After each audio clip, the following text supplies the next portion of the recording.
Bismillahirrahmanirrahim. Assalamualaikum warahmatullahi wabarakatuh. Puji syukur atas kehadirat Allah Subhanahu wa Ta'ala karena masih memberikan kesehatan dan kesempatan untuk memulai presentasi pada mata kuliah tata bahasa dan kosakata dalam pembelajaran BIPA di siang hari ini. Tidak lupa juga kita kirimkan sholawat serta salam kepada junjungan kita Baginda Rasulullah SAW.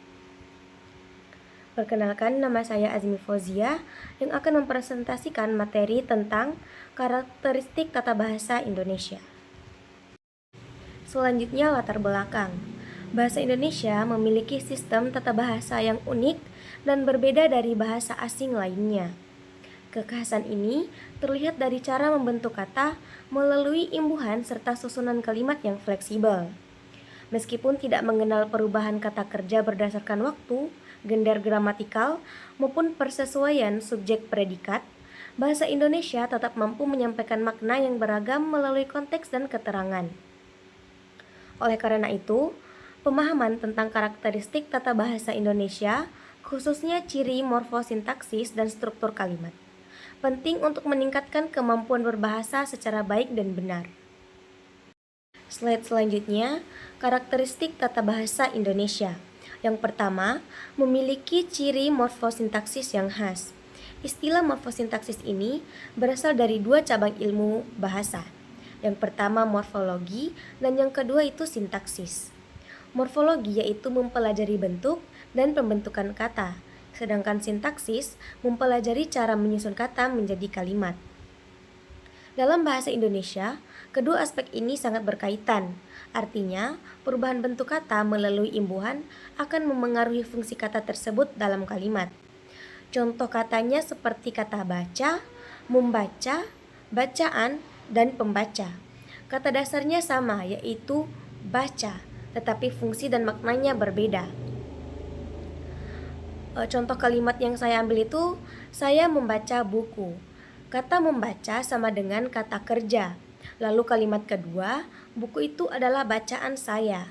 Kata bacaan sama dengan kata benda. Lalu kalimat yang ketiga, dia seorang pembaca aktif. Pembaca sama dengan pelaku. Dari satu kata dasar, bisa terbentuk berbagai jenis kata dengan fungsi yang berbeda. Inilah ciri khas morfosintaksis bahasa Indonesia. Lalu yang kedua ada struktur sederhana tetapi kaya makna. Nah, bahasa Indonesia terlihat sederhana karena tidak memiliki perubahan bentuk kata kerja berdasarkan waktu, tidak ada perubahan bentuk berdasarkan jenis kelamin, dan tidak ada perubahan berdasarkan jumlah. Namun, kesederhanaan ini tidak membuat maknanya terbatas. Justru, bahasa Indonesia sangat bergantung pada konteks dan keterangan tambahan untuk memperjelas makna. Contoh kalimatnya seperti saya makan. Nah, kalimat ini itu bisa berarti sekarang sedang makan, sudah makan, dan akan makan. Maknanya menjadi jelas ketika ditambahkan keterangan.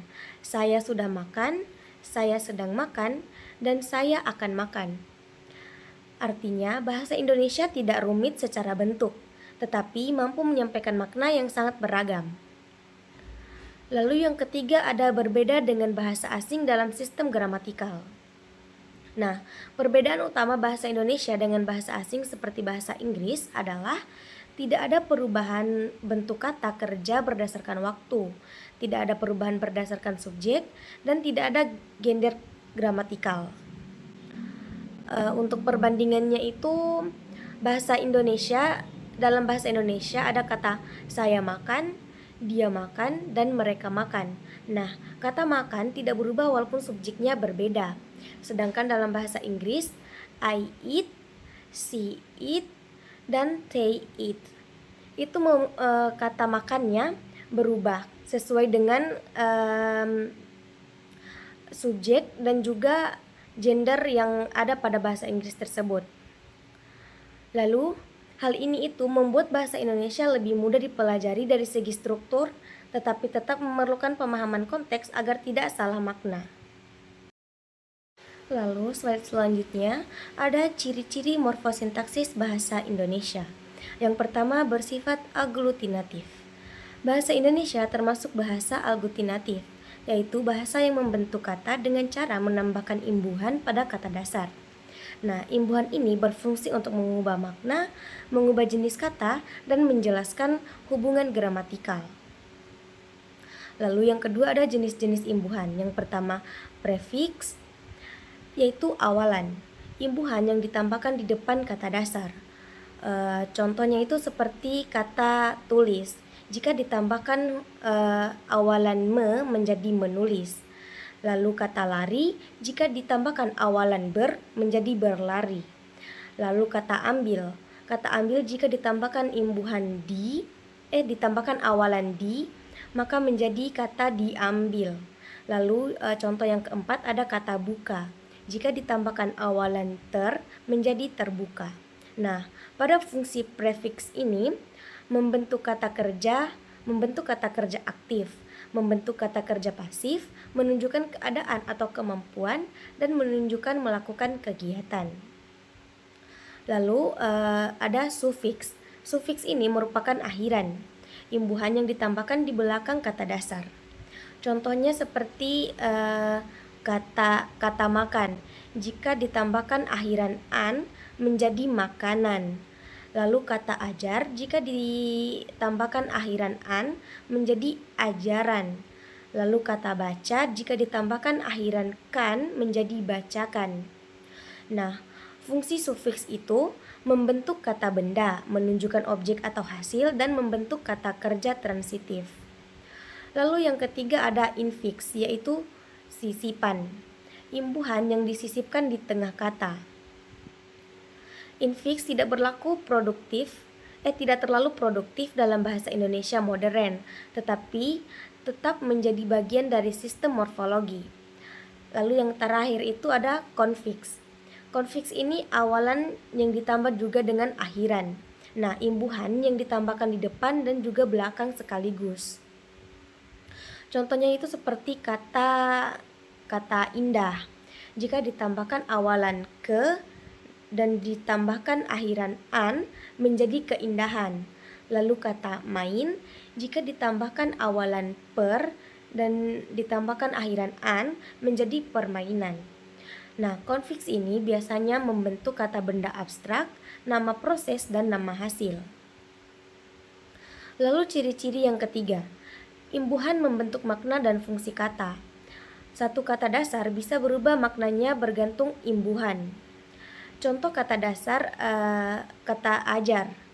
Kata ajar ini bisa menjadi mengajar, yaitu melakukan kegiatan memberi pelajaran. Lalu kata kedua bisa menjadi pelajar, yang artinya orang yang belajar. Lalu kata ketiga pelajaran, yang artinya yang artinya materi yang dipelajari. Lalu contoh kata yang keempat itu pengajaran, yang artinya proses mengajar. Nah, ini menunjukkan bahwa imbuhan sangat penting dalam bahasa Indonesia karena menentukan fungsi kata dalam kalimat. Pada slide selanjutnya, struktur kalimat bahasa Indonesia. Pola umumnya ada subjek, predikat, objek, dan keterangan yang biasa disingkat dengan SPOK. Contohnya itu Rina membaca buku di kamar. Subjek yaitu Rina sebagai pelaku, predikat yaitu membaca sebagai tindakan, objeknya itu buku sebagai yang dikenai tindakan, lalu keterangannya itu di kamar sebagai keterangan tempat.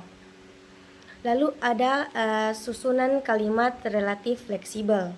Nah, bahasa Indonesia memungkinkan perubahan susunan tanpa mengubah makna utama. Contohnya, saya membaca buku itu tadi pagi. Tadi pagi saya membaca buku itu. Maknanya tetap sama, hanya saja fokusnya yang berbeda.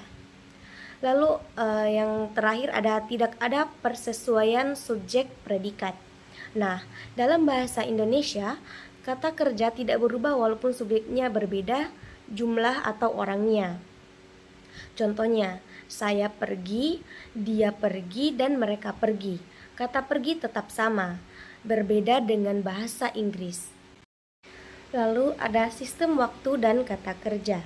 Yang pertama, tidak mengenal tenses. Bahasa Indonesia tidak mengenal sistem perubahan bentuk kata kerja berdasarkan waktu. Artinya, bentuk kata kerja tetap sama walaupun waktunya berubah. Yang kedua, penanda waktu menggunakan keterangan. Nah, untuk menunjukkan waktu, bahasa Indonesia menggunakan kata keterangan. Contohnya untuk masa lalu, ada kata sudah, telah, kemarin, dan tadi. Contoh kalimatnya seperti saya sudah makan, dia datang kemarin. Lalu contoh yang kedua itu untuk masa sekarang. Dia menggunakan kata sedang, kini, dan sekarang. Contoh kalimatnya, saya sedang belajar dan dia sedang bekerja. Lalu untuk contoh masa depan, dia menggunakan kata akan, nanti, dan besok. Contoh kalimatnya, saya akan pergi, mereka datang besok. Lalu yang ketiga ada bentuk kata kerja tidak berubah. Nah, contohnya itu kata belajar. Saya belajar kemarin, saya belajar sekarang, dan saya belajar besok. Kata belajar tetap sama. Hal ini membuat sistem tata bahasa lebih sederhana. Tetapi, siswa harus peka terhadap konteks kalimatnya. Materi selanjutnya, perbedaan bahasa Indonesia dengan bahasa asing. Yang pertama, tidak ada perubahan verba berdasarkan waktu. Dalam bahasa Indonesia, kata kerja tidak berubah walaupun waktunya berbeda. Perbedaan waktu hanya ditunjukkan dengan keterangan seperti sudah, sedang, atau akan. Misalnya kata makan tetap sama dalam kalimat saya makan kemarin dan saya akan makan besok. Berbeda dengan bahasa Inggris yang mengubah bentuk kata kerjanya. Lalu yang kedua tidak mengenal gender gramatikal. Bahasa Indonesia tidak membedakan bentuk kata berdasarkan jenis kelamin. Kata dia bisa digunakan untuk laki-laki maupun perempuan. Kata benda dan kata sifat juga tidak berubah. Hal ini berbeda dengan bahasa Inggris yang membedakan he dan she, laki-laki dan perempuan. Karena tidak ada perbedaan gender dalam tata bahasa, struktur bahasa Indonesia menjadi lebih sederhana. Lalu yang terakhir yaitu struktur lebih sederhana dibandingkan bahasa Inggris. Nah, bahasa Indonesia tidak mengubah kata kerja berdasarkan subjek. Contohnya saya pergi, dia pergi, dan mereka pergi menggunakan kata kerja yang sama. Dalam bahasa Inggris, kata kerja bisa berubah. Meskipun lebih sederhana, bahasa Indonesia tetap mampu menyampaikan makna dengan jelas melalui konteks dan keterangan tambahan. Baik, itu tadi pemaparan materi tentang karakteristik tata bahasa Indonesia. Jika teman-teman masih ada yang belum mengerti dan paham akan penjelasan tadi, silakan mengajukan pertanyaan. Baik, saya akan memberikan kesimpulan untuk materi yang telah kita bahas pada siang hari ini. Tata bahasa Indonesia memiliki karakteristik yang khas, terutama pada aspek morfosintaksis.